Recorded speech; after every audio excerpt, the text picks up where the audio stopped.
आपने चूल्हा की बात की। चूल्हा जिस मिट्टी का, वो मिट्टी ठाकुर का, तालाब ठाकुर का, कुआं ठाकुर का, पानी ठाकुर का, अनाज ठाकुर का, गली ठाकुर का, मोहल्ला ठाकुर का। हमारा क्या है?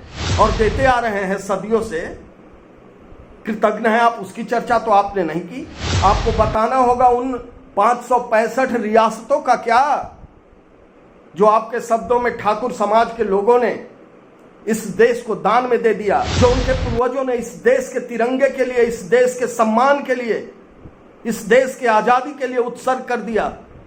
उसकी चर्चा तो नहीं की आपने। जिन्होंने इस देश से के इतिहास में छेड़छाड़ करके हमारे कुर्बानियों को, हमारे शहादत को, हमारे त्याग और बलिदान को धूल धूसरित करने का काम किया, इस देश के लोगों को भ्रमित करने का काम किया। आप कहते हैं गली और मिट्टी की बात। अरे इस देश में मंत्रालय से लेकर शौचालय तक जो कुछ भी बने हैं वो इसी ठाकुर समाज के द्वारा दान में दिए गए जमीन पे बने हैं। इसकी चर्चा तो नहीं की आपने। इसी ठाकुर समाज का बेटा महाराणा प्रताप बनकर जब घास की रोटी खाकर इस देश के स्वाभिमान की हिफाजत करता है, उसकी चर्चा तो नहीं करते आप। राजद के राज्यसभा सांसद मनोज झा के कविता को लेकर प्रदेश में मचे सियासी बवाल के बीच अब आरसीपी सिंह के करीबी राजपूत नेता और किसी जमाने में आनंद मोहन के हनुमान के रूप में ख्याति अर्जित कर चुके जितेंद्र नीरज भी कूद पड़े हैं। नमस्कार, मेरा नाम अनूप नारायण सिंह है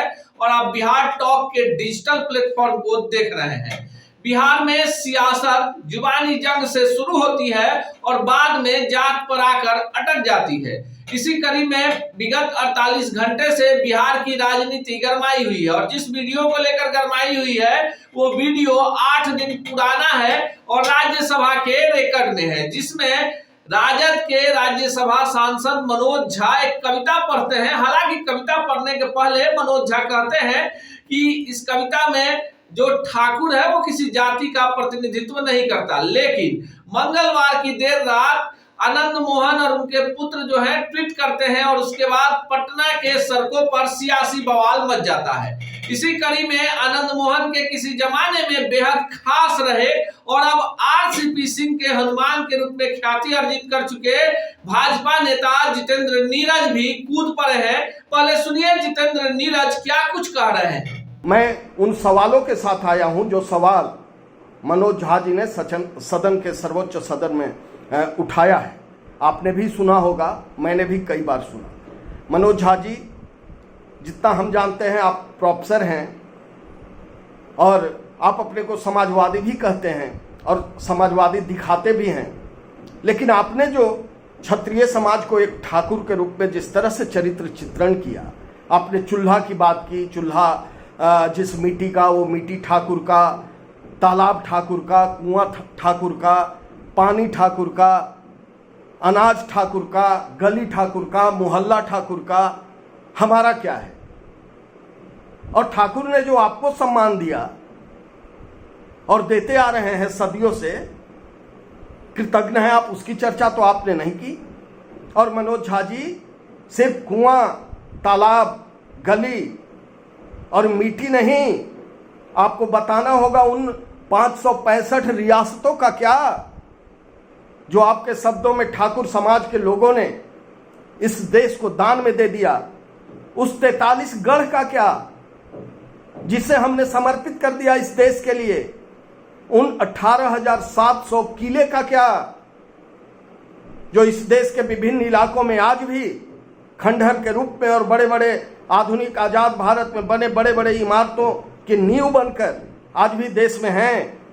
और उस 40 लाख एकड़ जमीन का क्या, जो इसी ठाकुर समाज के पूर्वजों ने इस देश के लिए समर्पित कर दिया।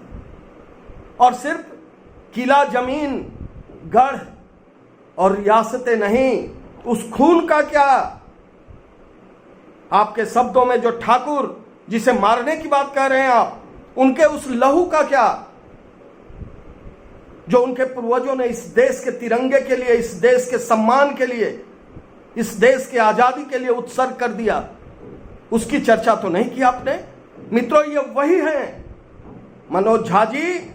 समझते हैं हम लोग और हम बताना चाहेंगे साथियों, ये उसी नस्ल के लोग हैं जिन्होंने इस देश से के इतिहास में छेड़छाड़ करके हमारे कुर्बानियों को, हमारे शहादत को, हमारे त्याग और बलिदान को धूल धूसरित करने का काम किया है। ये उसी नस्ल के लोग हैं जिन्होंने अकबर को द ग्रेट अकबर और महाराणा प्रताप को सिर्फ एक पहलवान साबित करने की साजिशें रची है।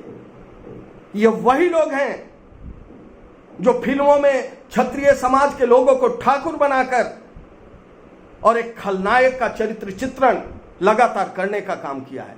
ये वही लोग हैं जिन्होंने हमारे त्याग, बलिदान और शहादत से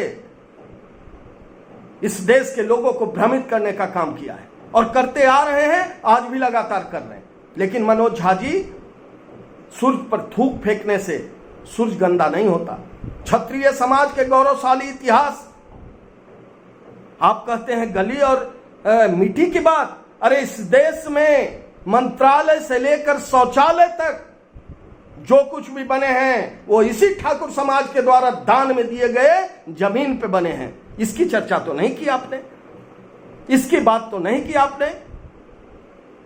इसी ठाकुर समाज का बेटा महाराणा प्रताप बनकर जब घास की रोटी खाकर इस देश के स्वाभिमान की हिफाजत करता है, उसकी चर्चा तो नहीं करते आप। इसी ठाकुर समाज का बेटा जब 80 वर्षों की उम्र में हाथों में तलवार उठाकर आजादी की लड़ाई का प्रथम शंखनाद करता है, तो उसकी चर्चा आप नहीं करते। उसकी चर्चा आप कभी नहीं करते। इसकी चर्चा आप नहीं करते कि इस समाज के, इस ठाकुर के सिर्फ पुरुषों ने नहीं, महिलाओं ने भी जरूरत पड़ी जब भी इस देश के सम्मान के लिए, गौरव के लिए, जब पति युद्ध में अपनी पत्नी के प्रेम से विमुख होने लगा, तो इसी ठाकुर की बहू और बेटी ने हाड़ा रानी बनकर अपना सर अपने ही तलवार से काटकर अपने पति के सामने प्रस्तुत कर दिया कि आप युद्ध भूमि से पत्नी के मोह में विमुख मत होइए। आपने इस परंपरा की जिक्र तो नहीं की। जब इस देश के मर्यादा के लिए, अस्मिता के लिए सामूहिक रूप से रानी पद्मावती के नेतृत्व में इस ठाकुर की हजारों बहू और बेटियां सामूहिक रूप से जौहर करके इस देश के इतिहास को गौरवान्वित करती हैं, तो इसकी चर्चा तो आपने नहीं की। आप ठाकुर को मारने की बात बोल रहे हैं, अंदर की ठाकुर को। किस चीज का प्रतीक है ठाकुर? आप क्या कहना चाह रहे हैं? सर्वोच्च सदन के माध्यम से आप देश को क्या बताना चाह रहे हैं? सबरी की जूठा बैर खाकर मर्यादाओं की स्थापना करने वाला भी ठाकुर, सत्य की स्थापना के लिए अपने पुत्र के निधन पर अपने पत्नी के आंचल को फाड़कर कफन लेने वाला भी ठाकुर, और तो और आजाद भारत में गरीबों, दलितों, वंचितों, शोषितों उसको मुख्य धारा में लाने के लिए आरक्षण देने वाला बीपी सिंह भी ठाकुर। इसकी चर्चा तो नहीं कर रहे आप। बहुत ज्यादा नहीं कहेंगे मनोज झा जी, इतना जरूर कहेंगे, छेड़िए मत। हमने देश के लिए शहादतें दी है, हम औरों के हिफाजत के लिए, अन्य वर्ग के हिफाजत के लिए कुर्बानियां देने वाले कौम हैं, लोग हैं। हम अपने स्वाभिमान से समझौता नहीं कर सकते, और हमारे सम्मान पर जब आप हमला करेंगे तो हम चुप भी नहीं रह सकते। आपको पता होगा, पानी जब अपनी मर्यादा तोड़े तो नाश विनाश, और एक क्षत्रिय जब अपनी मर्यादा तोड़ेगा तो सर्वनाश। ध्यान रहे, हम चुप हैं, कमजोर नहीं हैं। जय भवानी। आपने सुना जितेंद्र नीरज इतिहास का हवाला दे रहे हैं और कह रहे हैं कि किसी भी जाति, किसी भी संप्रदाय, किसी भी धर्म का उदाहरण देकर समाज में शोषकों के बारे में नहीं कहा जा सकता। मनोज झा की जो मंशा है वो साफ झलक रही है। अगर किसी जाति के बारे में कोई व्यक्ति कहता है और बाद में कहता है कि उसकी मंशा नहीं, लेकिन मंशा तो वही है।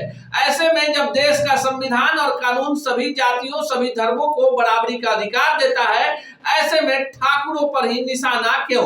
मनोज झा से वे पूछते हैं कि जिस पार्टी में आप हैं उस पार्टी में क्या होता है? इससे पहले क्या स्वर्ण नेताओं का शोषण नहीं होता? अगर नहीं होता तो जो स्वर्ण नेता हैं क्यों राजद में ही बेगाने हो जाते हैं? बिहार में सियासी भूचाल के बीच ये जो बयानबाजियां हैं कहीं ना कहीं बिहार के जातीय राजनीति को तो प्रभावित करेंगे ही, कई नेताओं के सेहत को भी बिगाड़ सकती है। आज दिन भर की राजनीतिक उठापटक और बिहार की तमाम खबरों के लिए बने रहे बिहार टॉक पे। ऐसे ही खबरों के लिए जुड़े रहे बिहार टॉक से। यूट्यूब पर लाइक और सब्सक्राइब करें, बेल आइकन जरूर दबाएं। फेसबुक, ट्विटर और इंस्टा पर फॉलो करें। धन्यवाद।